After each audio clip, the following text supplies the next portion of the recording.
ನಮಸ್ಕಾರ ಎಲ್ಲರಿಗೂ welcome back to Sagar stories ಮಗ. IPL 2025 ಆಕ್ಷನ್ ನ ಪ್ರೊಡಿಕ್ಷನ್ ಸಮಯ ಮಗ. ಯಾರಾಗ್ತಾರೆ ಮೋಸ್ಟ್ ಎಕ್ಸ್ಪೆನ್ಸಿವ್ ಬಿಡ್? ನನ್ನ ಪ್ರಕಾರ, ನನ್ನ ಅನಾಲಿಸಿಸ್ ಪ್ರಕಾರ ಇವರು ಟಾಪ್ 10 ಲಿಸ್ಟ್ ಅಲ್ಲಿ ಇರ್ತಾರೆ ಅಂತ ಅನ್ಕೊಂಡಿದ್ದೀನಿ ಮಗ. ವೇರಿಯೇಷನ್ ಆಗ್ಬೋದು, ಇವ್ರಿಗಿನ್ನ ಜಾಸ್ತಿ ಬಿಡ್ ಆದರೂ ಆಗ್ಬೋದು. ಆಕ್ಷನ್ ಡೈನಾಮಿಕ್ಸ್ನ ಅರ್ಥ ಮಾಡ್ಕೊಳಕ್ಕಾಗೋದಿಲ್ಲ. ನನ್ನ ಪ್ರಕಾರ ಇವರು ಟಾಪ್ 10 ಎಕ್ಸ್ಪೆನ್ಸಿವ್ ಬಿಡ್ಸ್ ಆಗಿರ್ತಾರೆ ಅಂತ ಅನ್ನಿಸ್ತಿದೆ, ಸ್ಟ್ರಾಂಗ್ ಆಗಿ ಅನ್ನಿಸ್ತಾ ಇದೆ. 10ನೇ ಪಿಕ್ಕಿಗೆ ಹೋಗ್ಬಿಡೋಣ, ಕೆಳಗಡೆ ಬಾಟಮಿಂದ ಹೋಗ್ತೀನಿ. ಅದಕ್ಕಿಂತ ಮುಂಚೆ ಇನ್ನೂ ಒಂದು ಪಿಕ್ನ ಇದಕ್ಕೆ ಆ್ಯಡ್ ಆನ್ ಮಾಡ್ತಾ ಇದ್ದೀನಿ. ಅದೇ ಟ್ರೆಂಟ್ ಬೋಲ್ಟು. ನನ್ನ ಪ್ರಕಾರ 11+ CRಗೆ ಹೋಗುವಂಥ ಸಾಧ್ಯತೆ ಇದೆ. ಟ್ರೆಂಟ್ ಬೋಲ್ಟು 11+ CR ಎಷ್ಟು ಬೇಕಾದ್ರೂ ಹೋಗ್ಬೋದು, ಬಟ್ ಮಿನಿಮಮ್ ನಾನು ಸೆಟ್ ಮಾಡ್ತಿದ್ದೀನಿ ಟ್ರೆಂಟ್ ಬೋಲ್ಟು 11 ಕೋಟಿ ಪ್ಲಸ್ ಹೋಗ್ತಾರೆ ಅಂತ. ಅದಕ್ಕಿಂತ ಕಮ್ಮಿ ಹೋದ್ರೂ ಹೋಗ್ಬೋದು. ಆಕ್ಷನ್ ಡೈನಾಮಿಕ್ಸ್ ಅರ್ಥ ಮಾಡ್ಕೊಳಕ್ಕಾಗೋದಿಲ್ಲ ಅಂತ ಹೇಳಿದ್ನಲ್ಲ. ಡಿಮ್ಯಾಂಡು ಯಾರಿಗೆ ಯಾವಾಗ ಹೆಂಗಿರುತ್ತೆ ಅಂತ ಅರ್ಥನೇ ಮಾಡ್ಕೊಳಕ್ಕಾಗಲ್ಲ. ಯಾಕಂದರೆ ಲಾಸ್ಟ್ ಮೆಗಾ ಆಕ್ಷನಲ್ಲಿ ವಾರ್ನರ್ಗೆ ಡಿಮ್ಯಾಂಡ್ ಇರುತ್ತೆ ಅಂತ ಅಂದ್ಕೊಂಡ್ವಿ. ವಾರ್ನರ್ ಕೇವಲ ಸಮ್ವಾಟ್ ಅರೌಂಡ್ ಎಷ್ಟು 6-7 ಕೋಟಿಗೆ ಹೋದ್ರು ಅಂತ ಕಾಣಿಸುತ್ತೆ ಡೆಲ್ಲಿ ಕ್ಯಾಪಿಟಲ್ಸ್ಗೆ. ಲಾಸ್ಟ್ ಸೀಸನ್ ಡಿಮ್ಯಾಂಡ್ ಇರಲಿಲ್ಲ, ಹಂಗಿದ್ದಂಥ ವಾರ್ನರ್ಗೆ ಡಿಮ್ಯಾಂಡ್ ಇರಲಿಲ್ಲ. ಸನ್ರೈಸರ್ಸ್ ಹೈದರಾಬಾದ್ ಅವ್ರು ಹಂಗೆ ಬಿಟ್ಟರು ಹಿಂಗೆ ಬಿಟ್ಟರು, ಜಗಳ ಆಡ್ತಾರೆ, ಹೆಂಗೆ ಆಡ್ತಾರೆ, ಹಿಂಗೆ ಆಡ್ತಾರೆ ಅಂತ. ಸೊ ಇಲ್ಲಿ ಏನೇನೇನೋ ಮ್ಯಾಟ್ರಿಗೆ ಬರುತ್ತೆ ಮಗ. ಡೈನಾಮಿಕ್ಸ್ನ ಅರ್ಥ ಮಾಡ್ಕೊಳ್ಳೋದಕ್ಕಾಗೋದಿಲ್ಲ. ಬಟ್ ಆದ್ರೂ ಆನ್ ಪೇಪರ್ ನೋಡ್ತು ಅಂದರೆ ಇವರು ಟಾಪ್ 10 ಎಕ್ಸ್ಪೆನ್ಸಿವ್ ಬಿಡ್ಸ್ ಆಗಿರ್ತಾರೆ ಅಂತ ನನಗೆ ಅನ್ನಿಸ್ತಾ ಇದೆ. ಟ್ರೆಂಟ್ ಬೋಲ್ಟ್ನ ಎತ್ಬಿಟ್ಟು ಇವಾಗ ಸೇರ್ಗೆ ಇಟ್ಬಿಡೋಣ. 10ನೇ ಎಕ್ಸ್ಪೆನ್ಸಿವ್ ಬಿಡ್ ಯಾರು ಅಂತಂದರೆ ಬಾಟಮಿಂದ 8 ನನ್ನ ಪ್ರಕಾರ ಫಿಲ್ ಸಾಲ್ಟು 11+ ಕೋಟಿಗೆ ಹೋಗುವಂಥ ಸಾಧ್ಯತೆ ಇದೆ. KKRಗೆ ಲಾಸ್ಟ್ ಸೀಸನು ಮಸ್ತಾಗಿ ಓಪನಿಂಗ್ ಸೋಡಲ್ಲಿ ಪ್ರದರ್ಶನ ಅಂತೂ ಕೊಟ್ಟಿದ್ದಾರೆ. ಸೊ ಆದ್ದರಿಂದ ನನ್ನ ಪ್ರಕಾರ ಫಿಲ್ ಸಾಲ್ಟ್ಗೆ ಡಿಮ್ಯಾಂಡ್ ಇರುತ್ತೆ ಈ ಆಕ್ಷನಲ್ಲಿ. ಆ್ಯಂಡ್ KKR ಅವರೇ ಮತ್ತೆ ವಾಪಸ್ ಬೈಬ್ಯಾಕ್ ಮಾಡ್ಕೊಳ್ಳೋದಕ್ಕೆ ನೋಡ್ತಾ ಇರ್ತಾರೆ. ಸೊ ನೋಡೋಣ ಅದೇನಾಗುತ್ತೆ ಅಂತ. ಈ ವಿಕೆಟ್ ಕೀಪರ್ ಬ್ಯಾಟರ್ಗೆ ಡಿಮ್ಯಾಂಡ್ ಅಂತೂ ಖಂಡಿತ ಇದೆ. ಇಲ್ಲ ಆ್ಯಕ್ಚುಲಿ ಈ ಆಕ್ಷನಲ್ಲಿ ವಿಕೆಟ್ ಕೀಪರ್ ಬ್ಯಾಟರ್ಸ್ಗೆ ಸಿಕ್ಕಾಪಟ್ಟೆ ಡಿಮ್ಯಾಂಡ್ ಇದೆ. ಯಾಕೆಂದರೆ ಸುಮಾರು ಫ್ರಾಂಚೈಸಿಗಳು ನೋಡ್ತಾ ಇದ್ದಾರೆ ವಿಕೆಟ್ ಕೀಪರ್ ಬ್ಯಾಟರ್ಗೋಸ್ಕರನೇ. ಅದು 11ಲ್ಲಿ ಆಡುವಂಥ ವಿಕೆಟ್ ಕೀಪರ್ ಬ್ಯಾಟರ್ಸ್ಗೆ ಸಿಕ್ಕಾಪಟ್ಟೆ ಡಿಮ್ಯಾಂಡ್ ಅಂತೂ ಖಂಡಿತ ಇದ್ದೇ ಇರುತ್ತೆ. ಫಿಲ್ ಸಾಲ್ಟ್ಗೂ ಕೂಡ ಡಿಮ್ಯಾಂಡ್ ಇದೆ, ಯಾಕೆಂದರೆ ಪ್ರೋ ಆಗಿದ್ದಾರೆ, ಲಾಸ್ಟ್ ಸೀಸನ್ ಮಸ್ತಾಗಿ ಪರ್ಫಾರ್ಮ್ ಮಾಡಿದ್ದಾರೆ. ಅದರಿಂದ ನನ್ನ ಪ್ರಕಾರ 11+ CR ಡೌಟೇ ಇಲ್ಲ ಅಂತ ಅಂದ್ಕೊಳ್ಳಿ. ಗೊತ್ತಿಲ್ಲ, ಕಡಿಮೆ ಸಿಕ್ಕರು ಸಿಗ್ಬೋದು. Number 9 Marcus Stoinis. ನನ್ನ ಪ್ರಕಾರ 12+ CRಗೆ ಹೋಗುವಂಥ ಸಾಧ್ಯತೆ ಇದೆ. 12 ಕೋಟಿಗಿನ್ನ ಜಾಸ್ತಿ ಮಾರ್ಕಸ್ ಸ್ಟಾಯ್ನಿಸ್ಗೆ. ಆ್ಯಕ್ಚುಲಿ ಲಾಸ್ಟ್ ಮೆಗಾ ಆಕ್ಷನ್ಗೆ ಬರಲಿಲ್ಲ, ಡೈರೆಕ್ಟಾಗಿ ಟ್ರೇಡಾಗಿ ಹೋಗ್ಬಿಟ್ಟಿದ್ರು. ಸೊ ಆದ್ದರಿಂದ ಸುಮಾರು ವರ್ಷ ಆದಮೇಲೆ ಇವರು ಆಕ್ಷನ್ಗೆ ಬರ್ತಾ ಇದ್ದಾರೆ. ಸೊ ನನ್ನ ಪ್ರಕಾರ ಡಿಮ್ಯಾಂಡ್ ಹೆಚ್ಚಿರುತ್ತೆ ಅಂತ ಅಂದ್ಕೊಂಡಿದ್ದೀನಿ. More of a batter, batting all rounder ಇವರು. ಸೊ ಧ್ವಂಸ ಮಾಡಿರೋ ಕೆಲವೊಂದು ಮ್ಯಾಚ್ಗಳಲ್ಲಿ ಡಿಮ್ಯಾಂಡ್ ಅಂತೂ ಖಂಡಿತ ಇದ್ದೇ ಇರುತ್ತೆ. ನನ್ನ ಪ್ರಕಾರ 12+ CR ಇವರಿಗೆ ನಾನು ಕೊಡ್ತಾ ಇದ್ದೀನಿ. ಆ್ಯಂಡ್ ನಂಬರ್ 8 ಇಟ್ಸ್ ಇವಾಗೆಲ್ಲ ಉಗಿತೀರ ನನಗೆ ಕಮೆಂಟ್ ಸೆಕ್ಷನಲ್ಲಿ ಗೊತ್ತು, ಏನು ಗುರು ಲಾಸ್ಟ್ ಸೀಸನ್ ಡಬ್ಬಾ ಥರ ಆಡಿದ್ರು, ಏನು ಡಿಮ್ಯಾಂಡ್ ಇದೆ ಅಂತ ಹೇಳ್ತಿದ್ಯಾ ಹಂಗೆ ಹಿಂಗೆ ಅಂತ. It's Glenn Maxwell. 13+ CR Glenn Maxwell ಹೋಗುವಂಥ ಸಾಧ್ಯತೆ ಇದೆ ಮಗ. ಈ ಮೆಗಾ ಆಕ್ಷನಲ್ಲಿ RCB ಬಿಡ್ ಮಾಡ್ತಾರೆ ಅಂತ ನಾನು ಹೇಳ್ತಾ ಇಲ್ಲ, RCB ತಗೋತಾರೆ ಅಂತ ಕೂಡ ನಾನು ಹೇಳ್ತಾ ಇಲ್ಲ. ಗೊತ್ತಿಲ್ಲ, ತಗೊಂಡ್ರು ತಗೋಬೋದು. ಬಟ್ ನನ್ನ ಪ್ರಕಾರ ಒಂದು 13+ CR ಹೋಗುವಂಥ ಸಾಧ್ಯತೆ ಕಾಣಿಸ್ತಾ ಇದೆ. ಟಾಪ್ 10 ಬೈಸಲ್ಲಿ ನನ್ನ ಪ್ರಕಾರ ಮ್ಯಾಕ್ಸ್ವೆಲ್ ಅಂತೂ ಖಂಡಿತ ಇದ್ದೇ ಇರ್ತಾರೆ. ಲಾಸ್ಟ್ ಸೀಸನ್ ಏನೇ ಆಗಿರ್ಬೋದು, ಏನೇ ಕಳಪೆ ಪ್ರದರ್ಶನ ಅವರ ಬ್ಯಾಟಿಂದ ಬಂದಿರ್ಬೋದು, ಬಟ್ ಆಸ್ ಎ ಆಲ್ರೌಂಡರ್ ತೊಗೊಂಡು ನೋಡ್ತು ಅಂತಂದರೆ ಎಫೆಕ್ಟಿವ್ ಆಗಿ ಕಾಣಿಸ್ಕೊಂತಾರೆ ಗ್ಲೆನ್ ಮ್ಯಾಕ್ಸ್ವೆಲ್. ನಮ್ಮ RCBಗೆ ಆಡಿದಂಥ ಟೈಮಲ್ಲಿ ಬೌಲಿಂಗಿಂದ ಸಿಕ್ಕಾಪಟ್ಟೆ ಪ್ರೂವ್ ಮಾಡಿಕೊಂಡ್ರು, ಬ್ಯಾಟಿಂಗಿಂದ ಪ್ರೂವ್ ಮಾಡ್ಕೊಳ್ಳೋದಕ್ಕೆ ಆಗಲಿಲ್ಲ. ಬ್ಯಾಟಿಂಗಿಂದ ಏನಾದ್ರು ಪ್ರೂವ್ ಮಾಡ್ಕೊಬಿಟ್ಟಿತ್ತು ಅಂದರೆ ಅವರಂಥ ಪ್ಲೇಯರ್ ಇರ್ತಿರಲ್ಲ ನಮ್ಮ RCBಲಿ. ಸೊ ಆ ಥರ ಆಗಿರೋದು. ಸೊ ಅದನ್ನು ನನ್ನ ಪ್ರಕಾರ ಒಂದು ಸೀಸನ್ ಎಕ್ಸ್ಕ್ಯೂಸ್ ಕೊಟ್ಬಿಟ್ಟು RCB ಏನಾದ್ರು ಮತ್ತೆ ಬೈಬ್ಯಾಕ್ ಮಾಡ್ಕೊಂತು ಅಂದರೆ ಏನೋ ಪ್ರೂವ್ ಮಾಡ್ಕೋಬೋದು ಅಂತ ಅಂದ್ಕೊಂಡಿದ್ದೀನಿ. ಬಟ್ ಕಡಿಮೆಗಂತೂ ಸಿಗೋದಿಲ್ಲ. ಮ್ಯಾಕ್ಸ್ವೆಲ್ಲು ಏನೋ ಡಬ್ಬಾ ಥರ ಆಡ್ಬಿಟ್ಟಿದ್ದಾರೆ ಅಂತ ಲಾಸ್ಟ್ ಸೀಸನ್ನು. ಇವಾಗ ಅವ್ರ ಡಿಮ್ಯಾಂಡ್ ಕಮ್ಮಿ ಆಗೋಗ್ಬಿಟ್ಟಿದೆ ಅಂತಲ್ಲ. ನನ್ನ ಪ್ರಕಾರ ಅವ್ರಿಗೆ ಇರೋ ಡಿಮ್ಯಾಂಡು ಇದ್ದೇ ಇರುತ್ತೆ. 13 ಕೋಟಿಗೆ ಪಕ್ಕ ಹೋಗ್ತಾರೆ, 13+ ಕೋಟಿಗೆ. ಯಾಕಂದರೆ ನಮ್ಮ RCBನ ಜಮಾನ್ದಲ್ಲಿ ಎಷ್ಟು 15+ ಕೋಟಿನೋ 16 ಕೋಟಿನೋ ಏನೋ ಕೊಟ್ಬಿಟ್ಟು ತೊಗೊಂಡಿತ್ತು. ಈ ಮೆಗಾ ಆಕ್ಷನಲ್ಲಿ ನನ್ನ ಪ್ರಕಾರ ಡಿಮ್ಯಾಂಡ್ ಇದ್ದೇ ಇರುತ್ತೆ. ಆಮೇಲೆ ಮಿಚೆಲ್ ಸ್ಟಾರ್ಕಿಗೆ ಲಾಸ್ಟ್ ಸೀಸನ್ ಎಷ್ಟು ಗುರು 20+ ಕೋಟಿ ಎಲ್ಲ ಕೊಟ್ಬಿಟ್ಟಿದ್ರು. KKR ಅವರೇ ನನ್ನ ಪ್ರಕಾರ ಬೈಬ್ಯಾಕ್ ಮಾಡ್ಕೊಳ್ಳೋಂಥ ಸಾಧ್ಯತೆ ಇದೆ. ಕಡಿಮೆ ಸಿಗ್ತಾರೆ ಈ ಮೆಗಾ ಆಕ್ಷನಲ್ಲಿ. ಮಿನಿ ಆಕ್ಷನ್ಗೆ ಇದಷ್ಟು ಡಿಮ್ಯಾಂಡ್ ಅಂತೂ ಖಂಡಿತ ಇರೋದಿಲ್ಲ.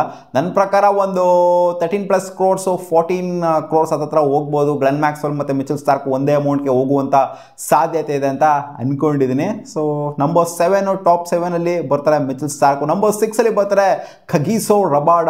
14 ಕೋಟಿ ಪ್ಲಸ್ ಹೋಗುವಂಥ, 14 ಕೋಟಿ ಅಥವಾ ಅದಕ್ಕಿಂತ ಪ್ಲಸ್ ಹೋಗುವಂಥ ಸಾಧ್ಯತೆ ಇರುತ್ತೆ. ಅಡೆನಿಗೆ ವೆಂಡೆ ವಿಕೆಟ್ ಟೇಕರ್ನೇ ಖಗೀಸೋ ರಬಾಡ. ಬಟ್ ಅಷ್ಟೊಂದು ಪರ್ಫಾರ್ಮ್ ಮಾಡೋಕ್ಕಾಗಿಲ್ಲ ಪಂಜಾಬ್ ಕಿಂಗ್ಸ್ಗೆ. ಅವರೇ ಮಾಡ್ಕೊಳ್ಳುವಂಥ ಸಾಧ್ಯತೆ ಇದೆ. RTM ಕಾರ್ಡ್ನ ಯೂಸ್ ಮಾಡುವಂಥ ಸಾಧ್ಯತೆ ಇದೆ. ಸೊ ನನ್ನ ಪ್ರಕಾರ ಒಂದು 13 ಕೋಟಿ ಪ್ಲಸ್ ಅಂತೂ ಪಕ್ಕ ಹೋಗಿ ಆಗ್ತಾರೆ. ಅದಕ್ಕೆ ಟಾಪ್ ಲಿಸ್ಟಲ್ಲಂತೂ ಖಂಡಿತ ಇದ್ದೇ ಇರ್ತಾರೆ. Number 5 it's Ishan Kishan. ಹೌದು, ಮುಂಬೈ ಇಂಡಿಯನ್ಸ್ಗೆ ಆ ಮಟ್ಟಿಗೇನು ಪ್ರೂವ್ ಮಾಡ್ಕೊಳ್ಳೋಕ್ಕಾಗಿಲ್ಲ. ಈ ವಿಕೆಟ್ ಕೀಪರ್ ಬ್ಯಾಟರ್ಗೆ ನನ್ನ ಪ್ರಕಾರ ಆಪ್ಷನಲ್ಲಿ ಡಿಮ್ಯಾಂಡ್ ಇದ್ದೇ ಇರುತ್ತೆ.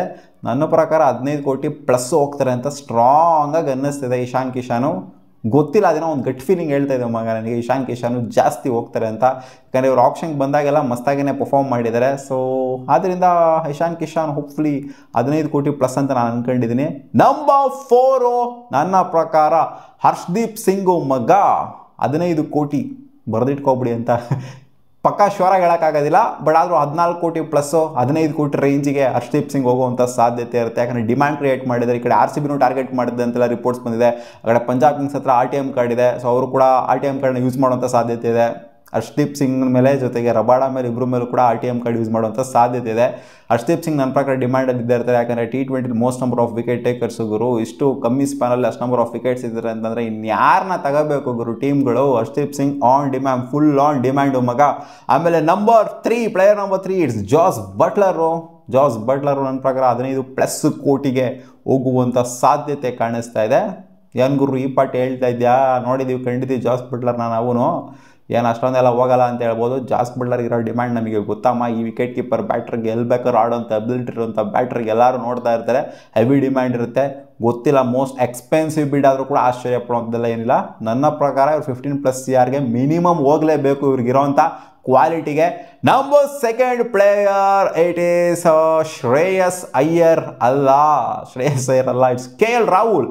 2ನೇ ಸ್ಥಾನಕ್ಕೆ ನನ್ನ ಪ್ರಕಾರ KL ರಾಹುಲ್ ಕಚ್ಕೋಬೋದು. ಆ್ಯಂಡ್ ಇವ್ರಿಗೆ 18+ ಕೋಟಿ, 18ಕ್ಕಿಂತ ಮೇಲೆ ಎಷ್ಟು ಕೊಡ್ತಾರೋ ಗೊತ್ತಿಲ್ಲ, ಎಷ್ಟು ಬರುತ್ತೋ ಗೊತ್ತಿಲ್ಲ. ಬಟ್ 18 ಮಿನಿಮಮ್ ಇರುತ್ತೆ. 17ರಿಂದ 18 ಮಿನಿಮಮ್ ಇರುತ್ತೆ ಅಂತ ಅನ್ಕೊಂಡಿದ್ದೀನಿ. ಯಾಕಂದರೆ ಮಾಕ್ ಆಪ್ಷನ್ಗಳೆಲ್ಲ ನೋಡ್ತು ಅಂತಂದರೆ ಎಲ್ಲ ಮಿನಿಮಮ್ 17, 18. ಸೊ ಇಷ್ಟರಲ್ಲೇ ಸಿಕ್ಕಿದ್ದಾರೆ ನಮ್ಮ RCBಗೆ. ಸೊ ಅದರಿಂದ 18 ಆ್ಯಂಡ್ ಅಬೋವ್ KL ರಾಹುಲ್ ಹೋಗುವಂಥ ಸಾಧ್ಯತೆ ಇರುತ್ತೆ. ರಿಷಬ್ ಪಂತು ನನ್ನ ಪ್ರಕಾರ 20 ಕೋಟಿ. ಪ್ಲೇಯರ್ ನಂಬರ್ 1 ಯಾರು ಅಂತಂದರೆ ಮೋಸ್ಟ್ ಎಕ್ಸ್ಪೆನ್ಸಿವ್ ಬಿಡ್ಡು ಈ ಆಪ್ಷನಲ್ಲಿ ಆಗೋದು ನನ್ನ ಪ್ರಕಾರ, ನನ್ನ ಅನಾಲಿಸಿಸ್ ಪ್ರಕಾರ ಇಟ್ಸ್ ರಿಷಬ್ ಪಂತು ಮಗ. 20+ ಕೋಟಿ ಬರೆದಿಟ್ಕೊಂಡ್ಬಿಡಿ. ಪಂಜಾಬ್ ಕಿಂಗ್ಸ್ಗೆ ಹೋಗ್ತಾರೆ ರಿಷಬ್ ಪಂತ್ ಅಂತ ನನಗೆ ಯಾಕೋ ಒಂದು ಗಟ್ ಫೀಲಿಂಗ್ ಅನ್ನಿಸ್ತಾ ಇದೆ. 20 ಕೋಟಿ ಗೊತ್ತಿಲ್ಲ, ಇಲ್ಲಿ ವೇರಿಯೇಷನ್ ಆದರೂ ಆಗ್ಬೋದು. KL ರಾಹುಲ್ ಮೇಲೆ ಬರ್ಬೋದು ಅಥವಾ ರಿಷಬ್ ಪಂತ್ ಕೆಳಗಡೆ ಬರ್ಬೋದು. ಬಟ್ ನನ್ನ ಅನಾಲಿಸಿಸ್ ಪ್ರಕಾರ it's Rishabh Pant most expensive bid ಈ ಸೀಸನ್ ಆಪ್ಷನಲ್ಲಿ ಆಗ್ತಾರೆ. ಏನು ಗುರು ಟಾಪ್ 10 ಲಿಸ್ಟಲ್ಲಿ ಶ್ರೇಯಸ್ ಅಯ್ಯರೇ ಇಲ್ವಲ್ಲ ಮಗ ಅಂತ ಕೇಳ್ಬೋದು ನೀವು. ಶ್ರೇಯಸ್ ಅಯ್ಯರ್ನು ಒಂದು ರೇಂಜಿಗೆ ಹೋಗುವಂಥ ಸಾಧ್ಯತೆ ಕಾಣಿಸ್ತಿದೆ. 10+ ಕ್ರೋರ್ಸ್ ಹೋಗ್ತಾರೆ.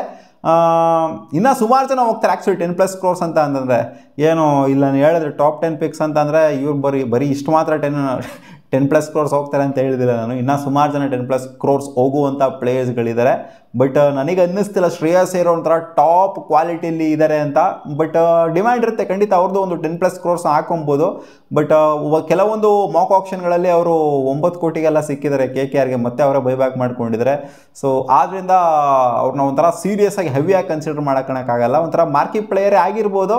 ಬಟ್ ಆದ್ರೂ ಶ್ರೇಯಸ್ ಅಯ್ಯರ್ 10+ ಕ್ರೋರ್ಸ್ನೇ ಹೋಗೋದು. ಒಂದು 12 ಕ್ರೋರ್ಸ್ಗೆ ಅಂತ ಅನ್ಕೊಬೋದು. ಅದೇ ಇವಾಗ ಟ್ರೆಂಟ್ ಬೋಲ್ಟ್ ಅವ್ರನ್ನ ಈಚೆಗಡೆ ಇಟ್ಟಿದ್ನಲ್ಲ, ಅದೇ ಥರ ಅವ್ರನ್ನೂ ಕೂಡ ಒಂಥರ ಈಚೆಗಡೆ ಇಟ್ಟಿದ್ದೀನಿ ಅಂತ ಅನ್ಕೊಳ್ಳಿ. ಒಟ್ಟಿನಲ್ಲಿ 10 ಕೋಟಿ ಅಂತೂ ಮೋಸ ಇಲ್ಲ ಶ್ರೇಯಸ್ ಅಯ್ಯರ್ಗೆ. 10 CR and plus at any given day Shreyas ಅಯ್ಯರ್ಗೆ ಕೊಡಲೇಬೇಕು ಮಗ. ಸೊ ಅವರು ಒಂದು ಟಾಪ್ ಲಿಸ್ಟಲ್ಲಿ ಬರ್ತಾರೆ. ಒಂದು ಟಾಪ್ 12 ಅಂತ ಪಿಕ್ ಮಾಡ್ತು ಅಂತಂದರೆ ಅದರಲ್ಲಿ ನೀವು ಟ್ರೆಂಟ್ ಬೋಲ್ಟ್ ಆ್ಯಂಡ್ ಶ್ರೇಯಸ್ ಅಯ್ಯರ್ನು ಕೂಡ ಆ್ಯಡ್ ಮಾಡ್ಕೊಬೋದು. ಒಟ್ಟಿನಲ್ಲಿ ನಾನು ಇವಾಗ ಟಾಪ್ 10 ಅಂತ ಹೇಳೋದ್ಕಿಂತ ಟಾಪ್ 12 ಅಂತ ಹೇಳ್ಬಿಟ್ಟಿದ್ದೀನಿ. ಸೊ ಇವರು 12 ಜನ ಪಕ್ಕ ಶ್ಯೂರ್ ಆಗಿ ಟಾಪ್ 12 ಲಿಸ್ಟಲ್ಲಂತೂ ಪಕ್ಕ ಇದ್ದೇ ಇರ್ತಾರೆ ಮಗ. ಆ ಕಡೆ ಈ ಕಡೆ ಆಗ್ಬೋದು, ಬಟ್ ಟಾಪ್ ಲಿಸ್ಟಲ್ಲಂತೂ ಖಂಡಿತ ಇದ್ದೇ ಇರ್ತಾರೆ. ಅನ್ಸಾಲ್ಡ್ ಅಂತೂ ಖಂಡಿತ ಆಗೋದಿಲ್ಲ ಯಾವ ಪ್ಲೇಯರ್ನು ಕೂಡ. ಸೊ ನಿಮಗೇನನ್ಸುತ್ತೆ ಟಾಪ್ 12 ಲಿಸ್ಟು ಅಥವಾ ಟಾಪ್ 10 ಲಿಸ್ಟು? ಕಾಮೆಂಟ್ ಸೆಕ್ಷನಲ್ಲಿ ಕಾಮೆಂಟ್ ಮಾಡಿ ತಿಳಿಸಿ ನಿಮಗೆ ಯಾರು ಇರ್ಬೋದು ಮೋಸ್ಟ್ ಎಕ್ಸ್ಪೆನ್ಸಿವ್ ಬಿಟ್ಸ್ ಅಂತ. ಸಿಗೋಣ ಮುಂದಿನ ವಿಡಿಯೋದಲ್ಲಿ. ಬಾ.